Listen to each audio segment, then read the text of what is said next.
জয়মনি, তুমি আজকে কি করেছো স্কুলে? পড়াশোনা? সুপ্রিয় দর্শক মন্ডলী, দেখেন আজকে আমার মেয়ে স্কুলে এইগুলো করেছে। এগুলোকে কি কি পড়াশোনা বলে বলো তো? এইগুলো হলো বল, মারুতা, এইটা। তো সে হচ্ছে আজকে এই দুইটা ঠিক করেছে, এটা ভুল করেছে। সাধারণত বাংলাদেশে ভুল করলে দেয় গোল্লা, মানে জিরো দেয়, আর রাইট হলে আমরা টিক চিহ্ন দিই বাংলাদেশে। আর জাপানে সিস্টেমটা পুরোই উল্টো। এখানে ভুল করলে দেয় টিক, আর রাইট হলে দেয় জিরো। তাই না জয়রিয়া? তো আজকে জয়রিয়া একটা ভুল করছে, সেজন্য একটা টিক চিহ্ন পাইছে। দুইটা ঠিক করছে, এইগুলো ঠিক হয়েছে, এগুলোতে জিরো পাইছে। এগুলো ঠিক করেছে দেখে এগুলোও জিরো পেয়েছে। সিস্টেমটা জটিল না? তারপরে এখানেও সে ভুল করেছে কয়টা? দুইটা ভুল করছে, এজন্য দুইটা টিক পাইছে। আর এখানে এইটাও ঠিক হয়ে যে এরকম দিল, মানে এখানে মিলাইতে হবে।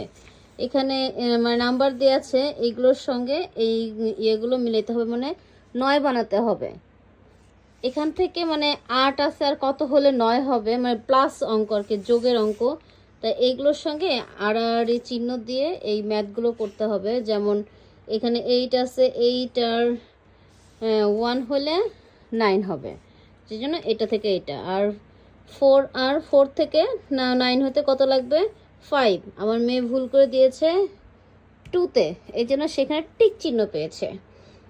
আর এখানে 7 আছে, 7 আর 2 হলে হবে 9, সে এটাও ভুল করেছে। সে 7 আর 5 দিয়েছে দেখে এখানে তাকে আরেকটা টিক চিহ্ন দিয়েছে। আর এটা হচ্ছে 3 আর 6, এটা ঠিক করেছে। 3 আর 6-এ হবে 9, এটা ঠিক আছে, এই জন্য এটা 0 পেয়েছে। তা জয়মনি, তোমার অনুভূতি কি এতগুলো 0 পেয়ে? 0 পাওয়া ভালো নাকি টিক পাওয়া ভালো? 0।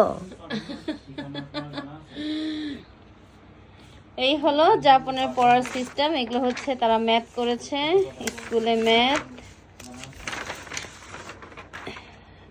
আর এগুলো কারেকশন করে দিয়ে দিয়েছে বাসায়, যাতে বাসায় যে সেগুলো মিলাতে পারে ঠিক মতো। এই তো, আল্লাহ হাফেজ। আল্লাহ হাফেজ। আল্লাহ হাফেজ।